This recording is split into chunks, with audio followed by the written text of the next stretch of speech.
नमस्कार, India news Uttar Pradesh Uttarakhand पर आपका स्वागत है। मैं हूं आपके साथ हेमंत कुमार और चलिए खबरों की शुरुआत करते हैं। उत्तर प्रदेश में वायु प्रदूषण का कहर देखने को मिल रहा है। आपको बता दें कि 16 जिलों के प्रमुख शहर संवेदनशील घोषित किए गए हैं। प्रदूषण पर तत्काल नियंत्रण करने के निर्देश दिए गए हैं। लखनऊ, रायबरेली, कानपुर, आगरा संवेदनशील घोषित किए गए हैं। गाजियाबाद, नोएडा, खुर्जा, मेरठ, मुरादाबाद भी संवेदनशील हैं। अनपरा, प्रयागराज, वाराणसी भी संवेदनशील शहर घोषित किए गए हैं। झांसी, फिरोजाबाद और बरेली संवेदनशील शहरों में हैं।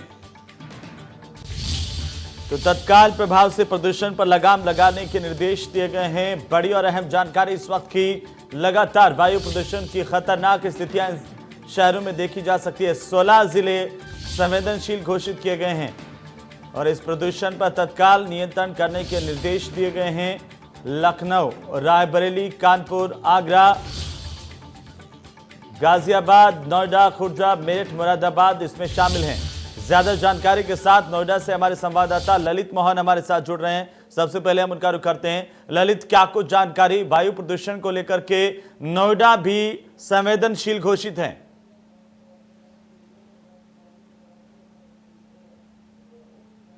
जी बिल्कुल, जिस तरीके से पहले पराली को लेकर जो है पोल्यूशन अचानक एकदम बढ़ा और हवा में जो है अगर ये कहें कि एक तरीके से जहर सा घुल गया, काफ़ी लोगों को परेशानियों का सामना करना पड़ा। ऐसा नहीं है कि उससे अधिकारी भी अछूते रहे हों। तत्काल एक 15 अक्टूबर को एक मीटिंग बुलाई गई, जिस मीटिंग में जो है यहाँ के जो बिल्डर्स हैं उनको जो है बाकायदा दिशा निर्देश दिए गए कि किसी भी तरीके से वायु पोल्यूशन को जो है रोका जाएगा। और हालांकि अगर हम ये कहें कि पिछले एक हफ्ते से कई करोड़ रुपए का जो है यहाँ और जुर्माना भी लगाया जा चुका है। 25 बिल्डर ऐसे हैं जिन बिल्डरों को जिन्होंने दिशा निर्देश का पालन नहीं किया, उनके खिलाफ जो है कार्रवाई हुई। तमाम जो निर्माणाधीन कार्य जो सेक्टरों में चल रहे हैं उनके ऊपर जो है कार्रवाई की गई है। तो कहीं ना कहीं ये जरूर दिखाई दे रहा है कि एडमिनिस्ट्रेशन काफ़ी गंभीर है इस मामले को लेकर, क्योंकि सड़कों पर जो है वैक्यूम मशीन से जो है जो मिट्टी है जो बसों के या वाहन के चलने से जो उड़ती है उसको भी जो है कहीं ना कहीं रोकने का प्रयास किया जा रहा है। उस वैक्यूम क्लीनर से उसको हटाने की कोशिश की जा रही है। तमाम लोगों को सेक्टरों में भी कहा गया है कि अपने अपने घरों के आगे कम से कम पानी डाल के रखें। जो भी मिट्टी है वो ना उड़े, जो हवा में जो पोल्यूशन को खराब कर रही है कहीं उस पर नियंत्रण किया जाए।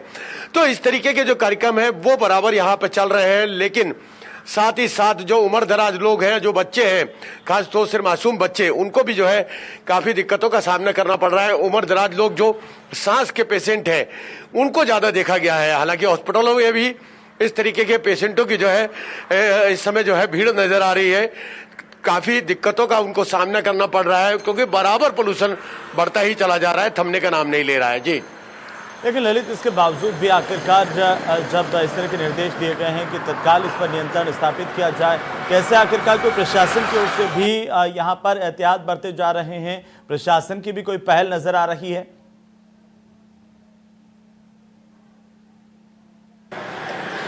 देखिए, यहाँ पर जो विकास प्राधिकरण है तीनों, अगर उनकी कहें तो उनके जो सीईओ हैं, जो चेयरमैन हैं, उनकी बाकायदा यहाँ बराबर मीटिंगें चल रही हैं।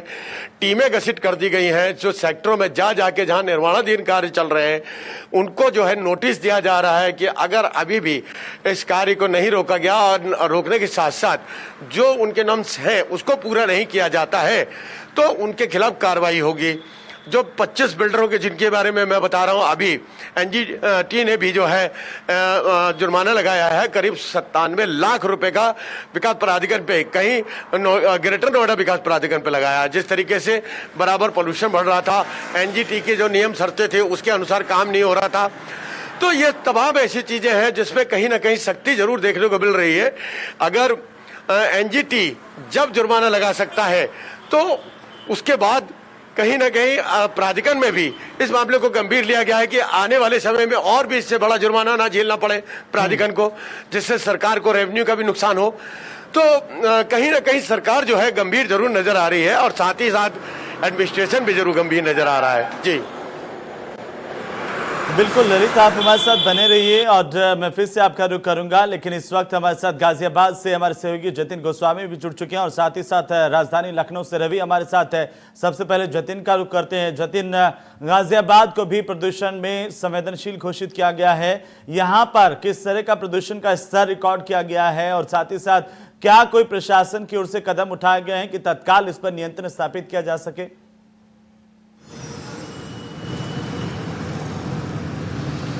देखिए, बिल्कुल प्रशासन यहाँ सख्ती दिखा रहा है और पिछले दिनों हमने देखा था कि पराली जलाने पर 5 लोगों पर एफआईआर दर्ज की गई थी। इसके अलावा national highway authority of India और साथ ही साथ जो कंपनी सरकारी एजेंसी जो आरआरटीएस का निर्माण कार्य कर रही है उसको भी दिशा निर्देश दिए गए थे कि निर्माण कार्यों में पूरा एहतियात बरता जाए। जितने भी निर्माण कार्य इसके अलावा हो रहे हैं उन सभी को निर्देश दिया गया है कि वो सभी एहतियात रखें। इसके अलावा क्योंकि ग्रैप लागू है, ग्रेडेड रिस्पांस एक्शन प्लान, जिसके तहत ईपीसीए ने ये साफ तौर पर उसकी निगरानी करते हुए भी कहा है कि इसमें कोई कमी कोताही नहीं होनी चाहिए और प्रशासन पूरी मनवा रहा है। अगर कोई भी सार्वजनिक जगह पर कूड़ा जलाता हुआ नजर आता है या फिर निर्माण सामग्री को खुले में रखे हुए नजर आता है तो उस पर मोटा जुर्माना लगाया जा रहा है और निर्माण कार्य जो प्राइवेट हो रहे हैं उनको लेकर भी सख्ती की गई है।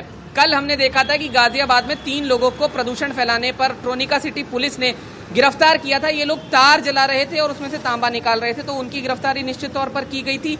इसके अलावा लोनी में ही तार जलाने वाली अन्य फैक्ट्रियों पर भी प्रशासन ने रेड करके वहां से भारी मात्रा में तार बरामद किया था। हालांकि एयर क्वालिटी इंडेक्स जो है उसमें लगातार उतार चढ़ाव देखने को मिल रहा है। कल के मुकाबले आज एयर क्वालिटी इंडेक्स में कमी आई है, ये राहत की बात है। 291 है गाजियाबाद का एयर क्वालिटी इंडेक्स, लेकिन 300 के करीब है, इस बात से इनकार नहीं किया जा सकता और निश्चित है ये खतरनाक स्तर पर कभी भी पहुंचता रहता है। और दिवाली से पहले, क्योंकि दिवाली के आसपास के जो दिन हैं प्रदूषण के लिहाज से काफी ज्यादा संवेदनशील हो जाते हैं, तो ऐसे में हर एहतियात रखना जरूरी है। मास्क हम और आप लगा ही रहे हैं, लेकिन इस वक्त कोरोना के साथ साथ प्रदूषण से बचने के लिए भी मास्क जरूरी है। इस बात की जो जागरूकता है वो भी जिला प्रशासन लगातार फैला रहा है। जी बिल्कुल जतिन, आप भी हमारे साथ बने रहिए। रवि का रुख करते हैं राजधानी लखनऊ से। रवि, राजधानी लखनऊ का स्तर भी प्रदूषण का बेहद खराब आंका गया है।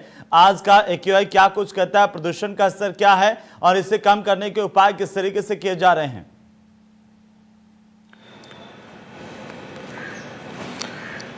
देखिए, लगातार वायु प्रदूषण जिस तरह बढ़ रहा है उसको लेकर उत्तर प्रदेश की तरफ से अगर बात करें तो 16 जिलों को अति संवेदनशील घोषित किया गया है और इन सभी जिलों में, इसमें से लखनऊ भी है, 16 जिलों को संवेदनशील घोषित किया गया है और निर्देश दिया गया है कि जो भी जरूरी कदम है उठाए जाए।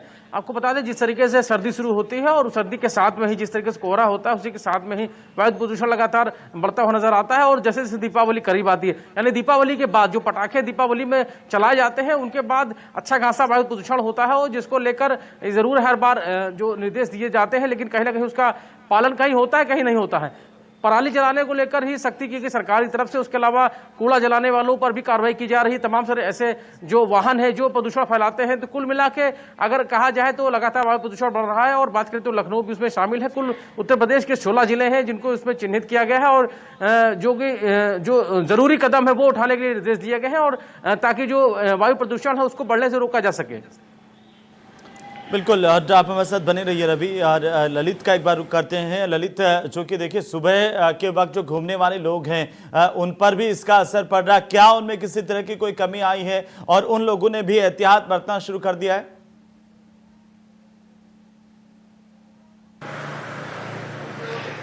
देखिए हेमंत, जब सवेरे मॉर्निंग वॉक के लिए जो लोग निकलते थे, हालांकि जो उम्र दराज लोग थे वो जरूर रुके हैं कहीं ना कहीं। देखिए, मैं यहाँ पर मौजूद हूँ, मेरी आंखें अभी भी दर्द कर रही हैं, कहीं ना कहीं आंखों में जलन जरूर एहसास हो रहा है इस समय। और अभी थोड़ी देर के बाद और जैसे जैसे हम लोग बाजार में जाएंगे या कहीं कवरेज के लिए भी जाते हैं तो ये हल हमारा नहीं है, ये सभी के इस समय स्थिति ऐसी आ गई है कि आंखों में जलन पैदा होना, आंखों को फिर धोना भी पड़ता है बार बार कहीं ना कहीं, इसलिए धोना पड़ता है कि जो जलन है उससे काफी दिक्कतों का सामना करना पड़ता है। मास्क है, चलिए कोविड-19 से कम नहीं तो एक ये हुआ कि एक मास्क लगना शुरू हो गया। अब मास्क लगाने वालों की संख्या, जो मास्क नहीं लगाते थे वो भी लगा रहे हैं, इसलिए कि कहीं ना कहीं इस वायु पोल्यूशन से बचने के लिए। सवेरे के वक्त अक्सर ये देखा गया था कि जब पार्कों में भीड़ होती थी, सड़कों में टहलने वालों की होती थी, वो लोग भी थोड़ा सा थम गए। वो भी इंतजार करते हैं कि जब सूरज पूरी तरीके से आ जाएगा, कहीं ना कहीं जो इफेक्ट जो पड़ रहा है, जो वायु पोल्यूशन है, उसमें थोड़ा सा अंतर नजर आएगा, तब हम घर से बाहर निकले। घर पे अपना खुद लोग जो है इस समय अपनी अपनी छतों पे जो है वॉक करने लगे हैं। बाजारों में और सड़कों पे उतरना, पार्कों में जाना जो है कहीं ना कहीं कम जरूर दिखाई दे रहा है, क्योंकि दो चीजें हैं इसके अंदर। सबसे पहले सांस लेने में उम्रदराज लोगों को और मासूम बच्चों के साथ साथ तकरीबन लोगों को जो है दिक्कतों का सामना करना पड़ रहा है। दूसरी चीज आंखों की जलन, जो आंखों की जलन है वो बराबर लोग झेल रहे हैं इस समय, क्योंकि जो हवा है, जैसे हवा का दबाव कहीं ना कहीं हम लोग हमारे ऊपर बनता है आंखों की तरफ, हम क्योंकि अब इसको बचाया भी नहीं जा सकता कहीं ना कहीं हेमंत, जिस तरीके से हालात हैं। यह तमाम ऐसे लोग हैं कि अगर आप ये देखेंगे कि जिस जगह पे मैं खड़ा हूं उस जगह पर भी, हालांकि ये जगह बड़ी साफ जरूर नजर आ रही है, क्योंकि सवेरे ही यहाँ पर वैक्यूम क्लीनर की जो गाड़ी थी वो यहाँ से गुजरी और जो यहाँ मिट्टी थी उसको जो है साफ करते हुए गई है। पानी जो है बराबर सड़कों पे छिड़का जा रहा है, तो थोड़ा बहुत अगर ये कहे तो जरूर हो रहा है, लेकिन यही मिट्टी जो है उड़कर जो पेड़ों पे जमी हुई है, उन पेड़ों को भी धुलाई अभी जरूरी है, ताकि जब हवा चलती है तो उससे भी जो है हवा का जो पोल्यूशन है वो जो है उसके अंदर जहर और घोलना शुरू कर देता है। तो अभी इस काम के लिए बहुत आगे तक बढ़ने की जरूरत है और इसे और गंभीर लेना जरूर है, इसलिए जरूरत है। बिल्कुल ललित, और ये जो तमाम प्रयास किए जा रहे हैं ये नाकाफी हैं, और इसलिए भी नाकाफी है कि चाहे वो गाड़ियों का धुआं हो या फिर जो पराली की समस्या बता रहे हैं जतिन, और इसके अलावा जो बाकी का अवैध खनन हो रहा है उसकी वजह से, और बाकी की दूसरी सारी चीजें हैं, चाहे वो कारखानों से निकलने वाला धुआं हो, इन तमाम पर नियंत्रण लगाना बेहद जरूरी है। बहुत बहुत शुक्रिया हमारे साथ जुड़ने के लिए ललित, और तमाम जानकारी के लिए जतिन। जिस तरह से आप जिक्र कर रहे थे कि लगातार अब सख्ती तो नजर आ रही है, लेकिन क्या यह सख्ती काफी है प्रशासन की या फिर इसे और बढ़ाने की जरूरत है? क्योंकि गाजियाबाद जो पिछला हम रिकॉर्ड भी देखते हैं उसमें भी सबसे प्रदूषित शहरों में गिना जाता रहा है।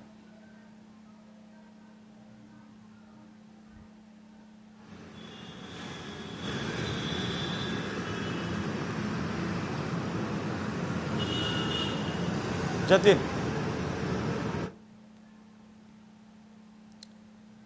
लगता है जतिन तक आवाज नहीं पहुंच रही है, लेकिन रवि अगर आप 16 जिलों की बात कर रहे हैं कि 16 जिले जो है संवेदनशील घोषित किए गए हैं, प्रशासन की ओर से, सरकारों की ओर से कदम उठाए जा रहे हैं, लेकिन क्या लोग भी जागरूक है इसे लेकर के? क्योंकि पराली की समस्या लगातार, और हमने देखा कि किस तरह से पंजाब के इलाके में पराली इस बार जो है पिछली बार की बजाय ज्यादा जलाना शुरू हो गया है। क्या लोग जागरूक नहीं है? चाहे गाड़ियों का धुआं हो, फैक्ट्रियों से निकलने वाला धुआं हो, या बाकी के जो प्रदूषण फैलाने वाले अवयव है, उन पर तमाम पर लगाम लगाने की कोशिश की जा रही है।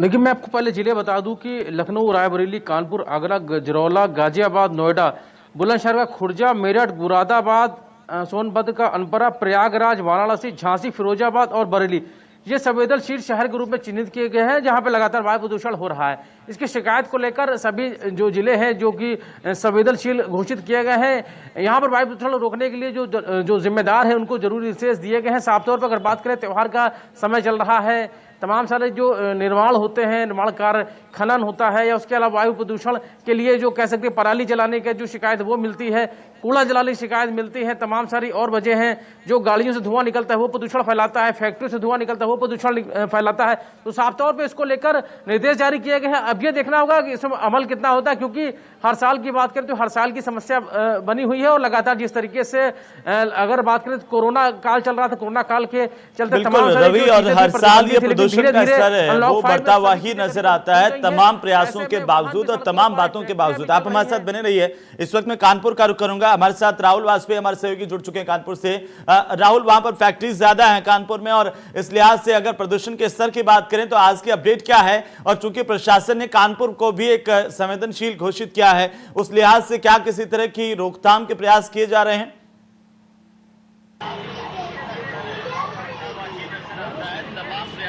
जी देखिए हेमंत, मैं आपको बता दूं जो एयर इंडेक्स रिपोर्ट है वो कानपुर की बहुत ही ज़्यादा खराब है। ये आंकड़ा 277 पर पहुंच गया है। मैं अगर आपको पिछले दिनों ले चलूं लॉकडाउन की तरफ, तो आपने देखा था किस तरीके से जो वायु प्रदूषण है वो पूरी तरीके से खत्म हो गया था। जो एयर इंडेक्स थी वो 50 के लेवल पे पहुंच गई थी।